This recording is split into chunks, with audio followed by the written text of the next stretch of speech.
I just do me, but they say I'm too much. Chosen one, I don't ever get too fucked. And my mama said I'm special. If I don't trust you, shoot your metro. Future looking bright, nigga, got that glow. Professor X, nigga, all the gifts I show. My life like a movie shot off the hit show. Me and blessed hands make a bitch get low. James Willis, DJ CEO. Dave hit record, now we on beast mode. Let's go.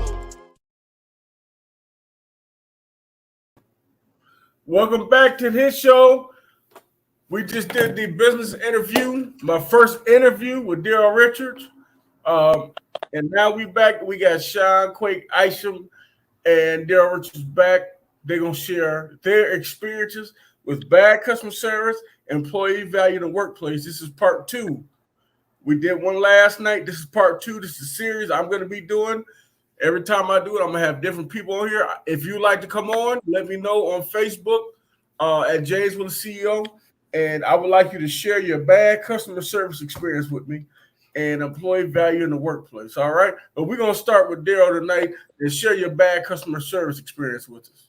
Popeye's chicken, those fucking niggas. That's what I like to call it. He couldn't wait. You go in Popeye's chicken, there's a line around the building and there's a line in the fucking inside. The niggas in there talking to each other, playing around, smacking their mouth when you come in like they don't want you to be there. So I'm tired of that.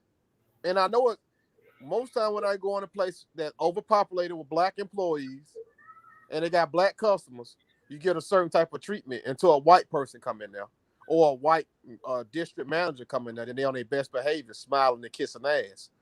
But when it's just dealing with their own people, they don't have that kind of sense of love. And that's something that we lack as a people.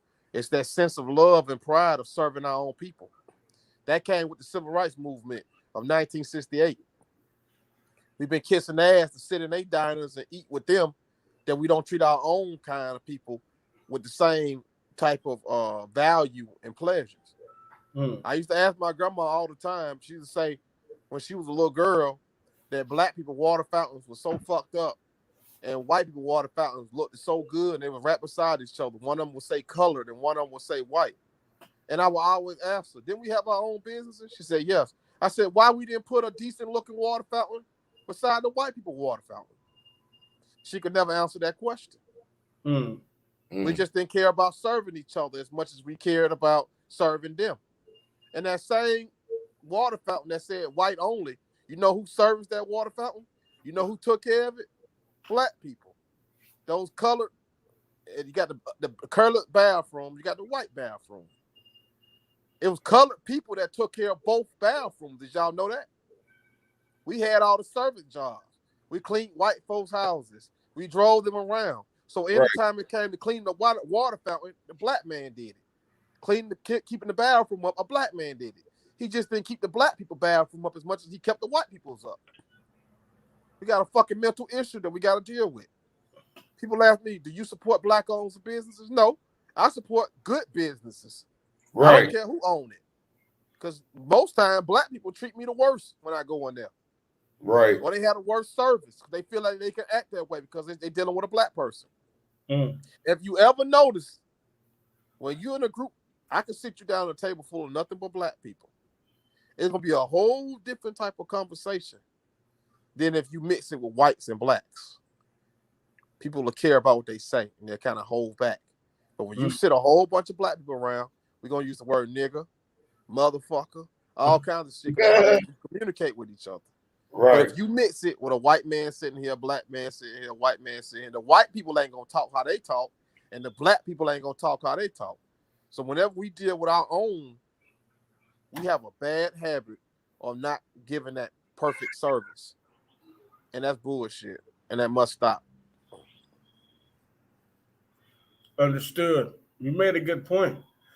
I'm going to let Sean share his bad customer service experience, and then I'm going to chime in on both of what y'all said.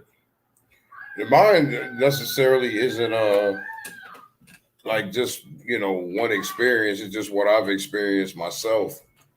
Me working in the industry alone as well. But, what you said, there's a lot to that, and you're right. There comes a time where, and you just feel it. You walk in, you don't feel welcome, and it's like, why did I even come here in the first place? I can go over there, over there in suburbia, and I can hit their Popeyes up. They got Popeyes over there too. You know what I'm saying? I think it's just more or less a situation where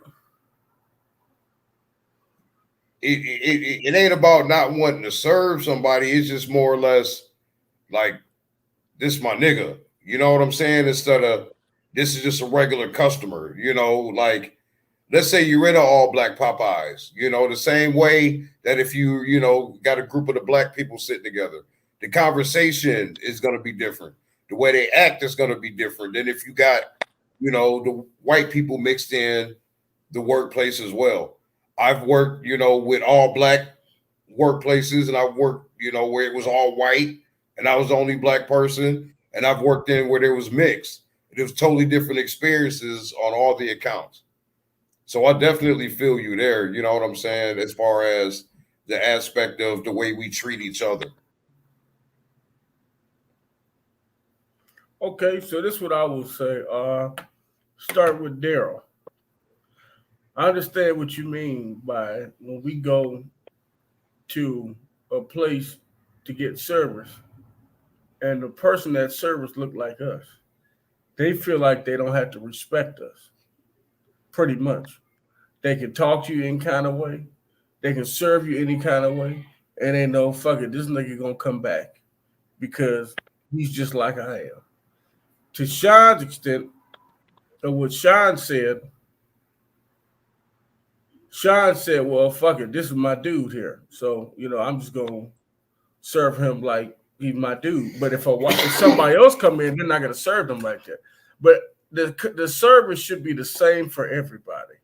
Whether you're black, whether you know them, whether you're white or whatever. There should be no bad customer service, especially in a franchise that's all over the world. I don't care who's working there. I don't care who you're serving. When you look on the commercials, when they promote their restaurant, they don't promote bad customer service. So when I go there to get service, I expect the service I see on the commercial. Remember me and you was talking off camera? You went to a restaurant. You said the girl attitude was so bad. You told the manager she should be in the back making coleslaw. She shouldn't be up here because when you interview somebody and they put on a representative, she didn't act like that during the interview. But if she had a bad experience with you, that means she didn't treated everybody else like that. Why is she still allowed to have bad service and just talk to people in kind of way? If that was my business, I wouldn't let somebody talk to my customers who has an attitude problem, because then you're running people away from my business. I'll say this again, me working in the service industry, I've seen it as where it's like, he went to the manager and said something.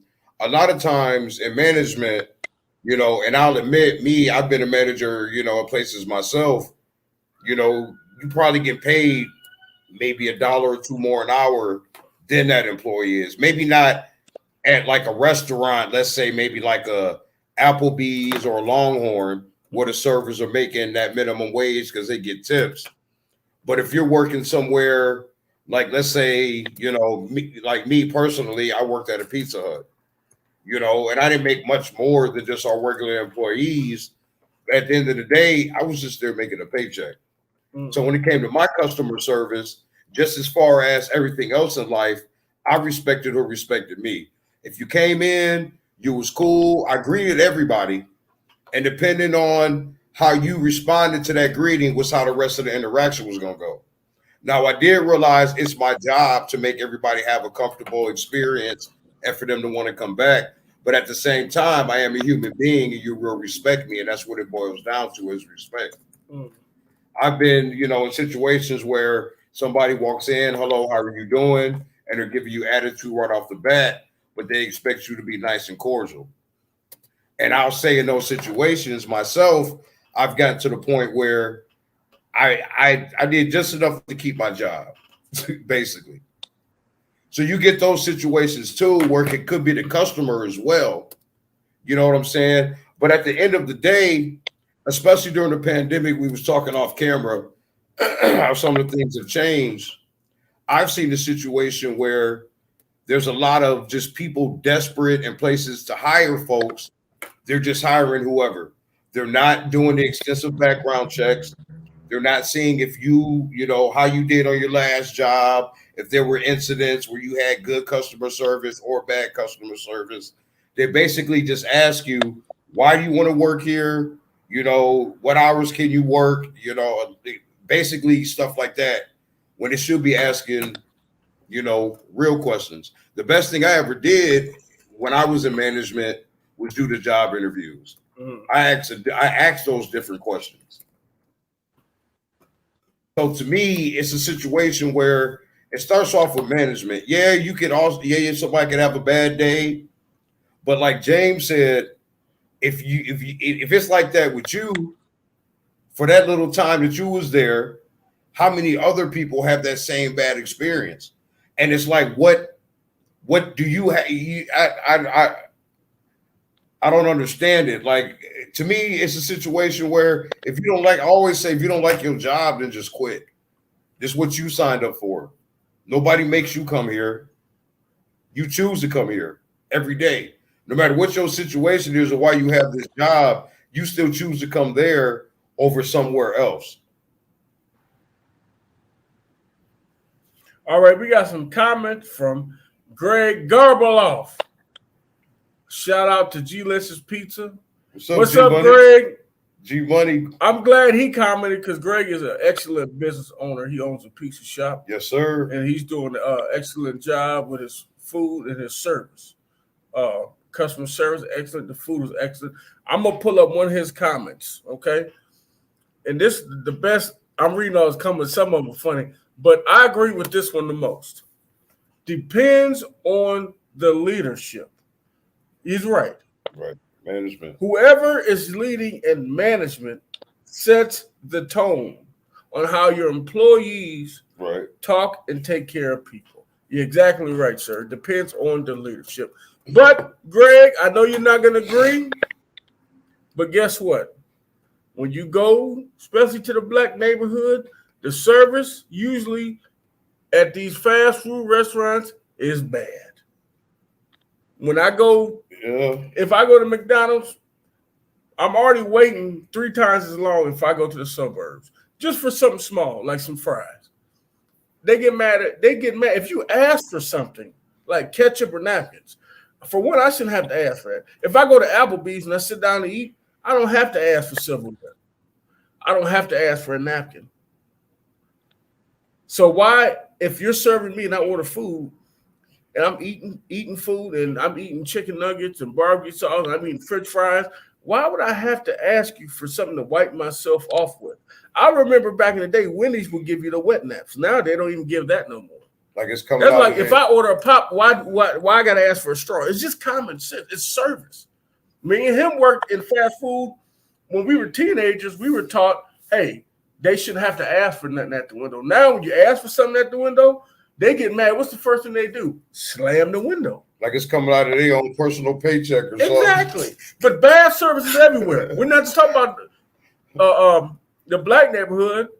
Any place right now, because since the pandemic hit, it's a shortage on employees. So now when you go to the suburbs, you go into Target and Walmart, you can go in 3 or 4 different departments and can't find nobody. You got to go over to sporting goods to get help in health and beauty because ain't nobody over there working.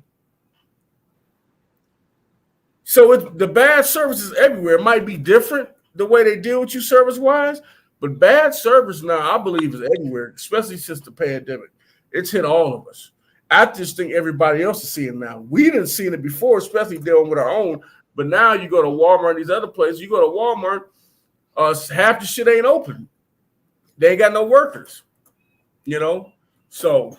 Prime example, Daryl, are you going, if you got a choice, are you going to that Popeyes where they go smack their lips and act like the ketchup and barbecue sauce for the chicken strips that you ordered is coming out of their paycheck, or are you going to go to Chick-fil-A where it is their pleasure to serve you? Exactly. Yeah, Chick-fil-A.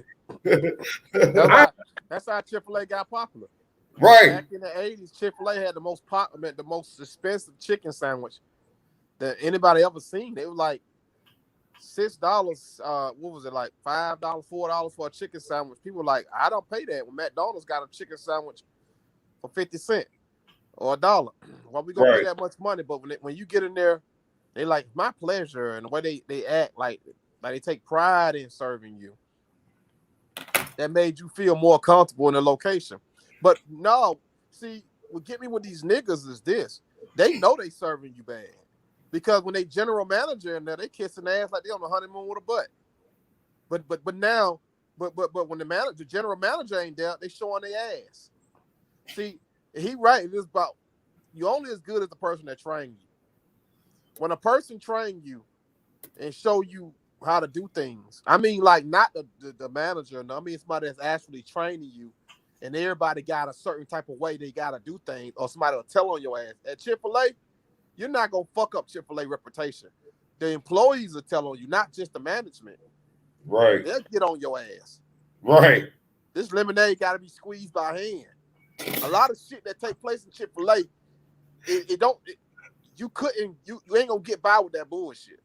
Right. Well, first of all, you off every Sunday, so you do know you have a life, and you can manage your life when you at least get one day a week off. Everybody, where you can at least interact with your employees, or Saturday night. It's a fun night because nobody got to work tomorrow.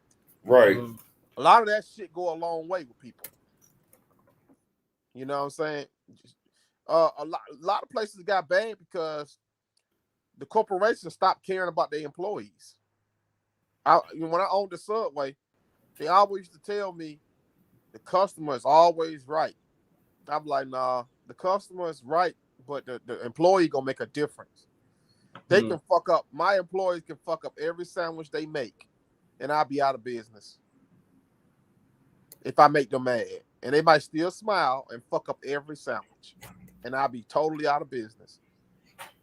So the employee is important, the customer is important, and the way you treat people is important. You got to have a good attitude and positive energy. That's what it's all about. That's how this world works. Right. So that's just the way it works. And also, Greg Garble, I can pull up this next comment. You got to find people who care. Exactly. So, but the only hard part about that, when you're interviewing people during the pandemic, most of us came off of unemployment because of what happened during the pandemic. So most people during the interview are going to act like they care. But let's be honest, 80% of people that came off the unemployment and additional don't want to work where they're working at. They just do it because they have to. So they really don't care. Well, can I tell you something? Yeah. I'm going to be honest with you. And I know this is going to be a little far-fetched, but I had a lot of family members of victims of this too. The welfare system ruined character. Whenever you tell a person they can go in a grocery store and they can get anything they want, crab legs, crab meat, and they don't have to pay for it, and they're a kid, and they see their mama go in the grocery store and don't pay for nothing but get the best of everything, that really ruins character. Because you grew up thinking that you can get shit for nothing. You don't gotta have nothing. Just got a beg. Not necessarily beg. How can I put it? You don't gotta do shit. You just go in there and get shit. It ruins the kid's character. The grown person know what's going on. 9 times out of 10, unless they're a second generation of victim of this. But if they're a grown person, they mostly know what's going on. But welfare system and shit like that ruin character. It does. People don't want to get off food stamps. You get in a house, an apartment with 4 bedrooms, and you paying $5 a month or $10 a month because you didn't convince them that's what you could afford. Right. It really do ruin character. Right. I'm not saying that it's nobody's fault, but it does. You get to go to the grocery store, you've been eating good. Most people that's on food stamps are obese. Have you ever noticed it? Right. It really ruins character. So when you ruin their character, then you throw them in the real world, they're not gonna function. They're not gonna function. They're gonna be devastating to our world. And some people it's got pride, but most people will be like, shit, I don't gotta work here. My mama got a project. I can go live with my mama. And she get food stamps so I can eat every day. I ain't gotta do this shit. And then they go to work with an attitude. I always see people at Wendy's and McDonald's and certain restaurants. When they come in, they have an attitude. I'm like, you must have just got here. Yep. How long you got to be here? All day. Damn, I'm ready to go. Their favorite word, I'm ready to go. if you ever get caught saying that to a customer, you need to be fired on the spot, if you ask me. You know what? To be honest, though, be real with you, because I done said it before, and there's probably others that's listening and watching that have said them same phrases before too. I would tell you, at least I would say most, and then like this is where you get deep with it. Most of it stemmed from how much I was getting paid. Was how it was how much I cared. You know what I'm saying? But then again, that stemmed from I chose that job. You know what I'm saying? So at the end of the day, it was still on me to go in there with a positive mind, like, okay, well, this is what I'm doing, regardless of how I feel about it or what I should be getting paid, or you know what I'm saying, and still do a job and get it done at the end of the day. So a lot of that has to do with that too. You go to McDonald's, you know what I'm saying? What do you? Wait, I gotta pull up this comment. Oh, it's the drugs. Wow, he's so damn stupid. Thank you. I know who that was, man. I had to pull that up.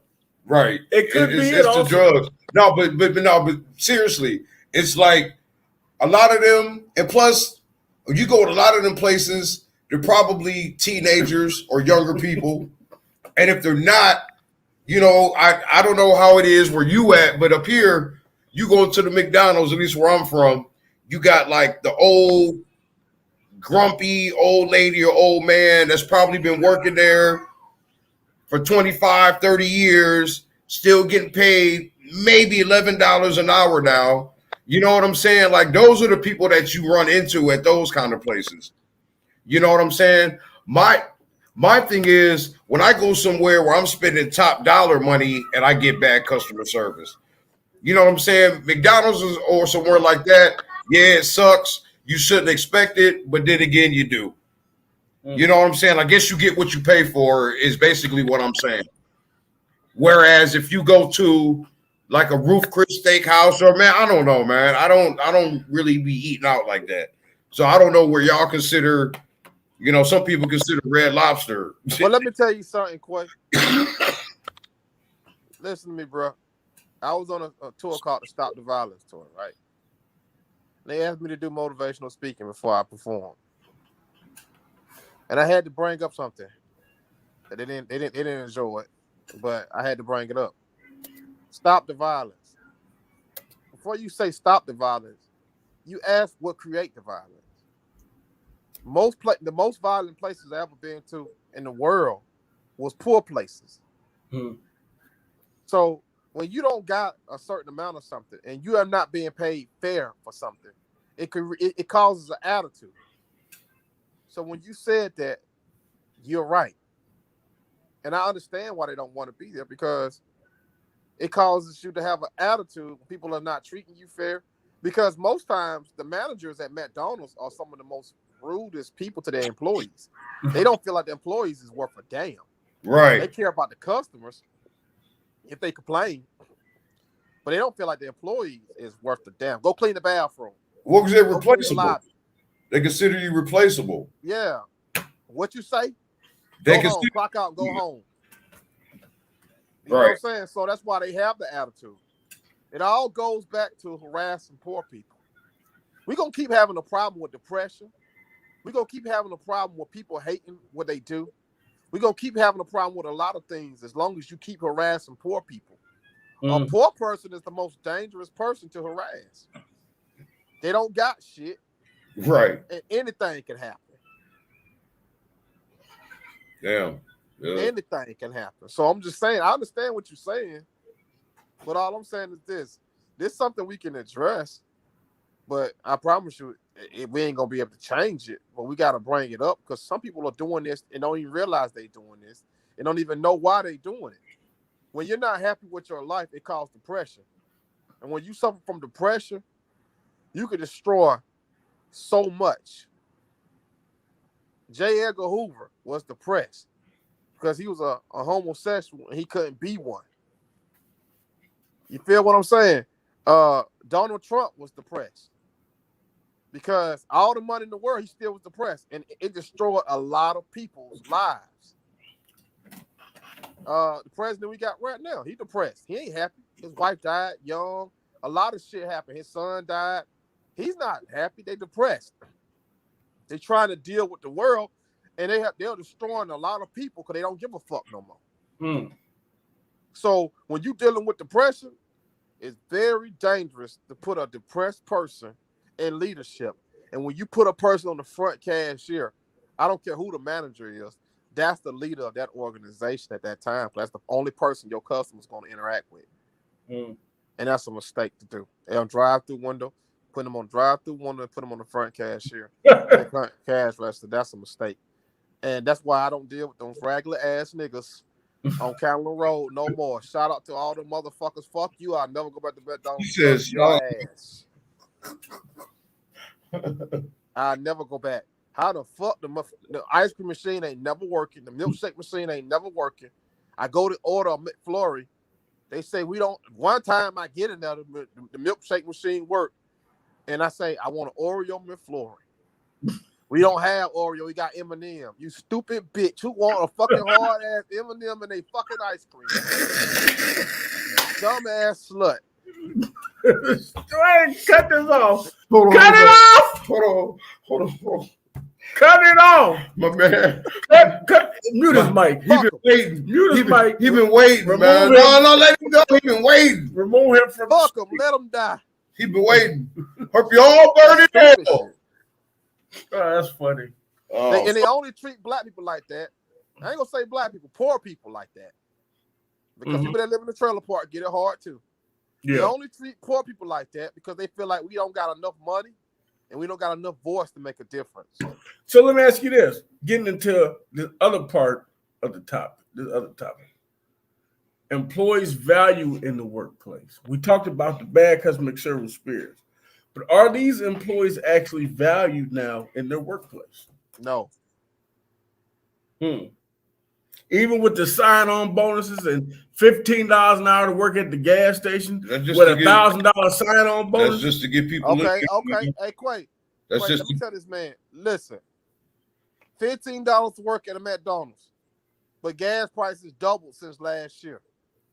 Food prices doubled since last year. It's a part of a fucking new world order, my friend. They double what they paying you, but they double everything else. I mean, they ain't really double what they paying you for real. You know, it's just a little more. And them sign-on bonuses, you know, you gotta work a certain amount of time. It ain't like you just come show up to work on your first day. You know what I'm saying? And you get $500, or you know, some places was Giant Eagle.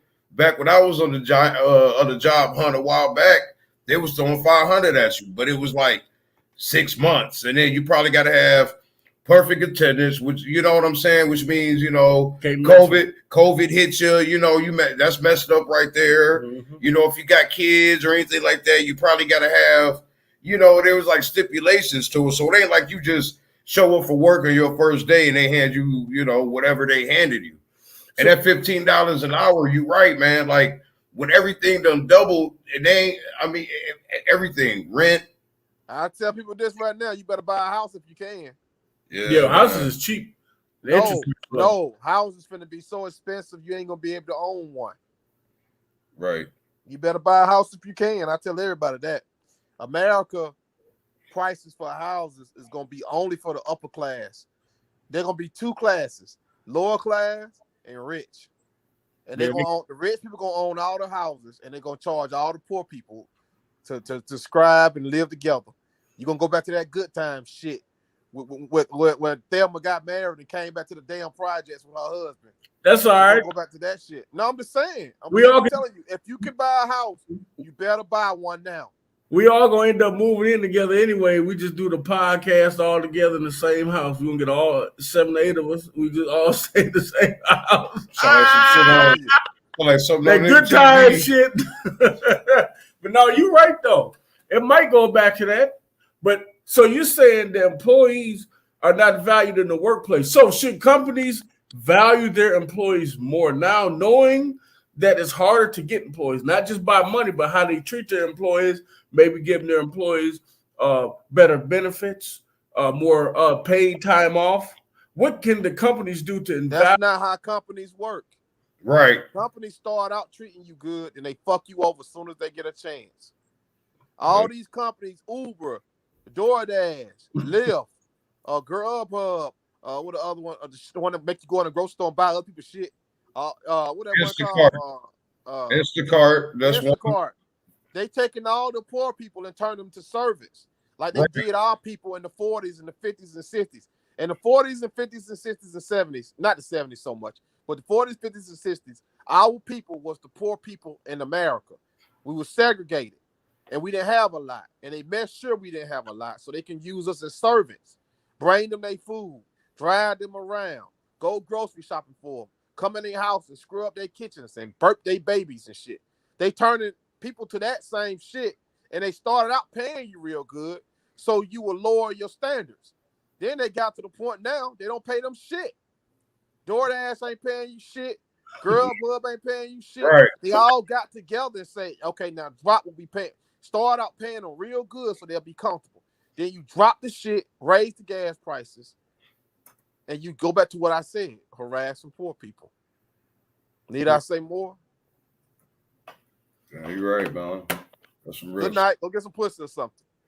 Right. Come on, goddamn. Nah, man, you're right. It again, it's the quick money too. You know what I'm saying? You can't even afford a house. You could go up there to afford a house. You ain't gonna be able to afford to eat real food. Most of us can't even afford to eat real food. You go in a grocery store, 80% of the shit in there is fake food. Yeah. McDonald's is the #1 fast food restaurant in the world. They don't even sell real food. That's a hamburger place that don't sell hamburgers. French fries is styrofoam. It ain't even real. And this is not even a secret. It's true. They don't even hide it. You can't even, you're so poor. I'm so poor. My dad was so poor, we couldn't even afford real food. A real salad costs $20. But they selling us salads in the grocery stores for $3 that consists of GMO vegetables. Then they tell you you want organic vegetables? Well, you got to pay more money.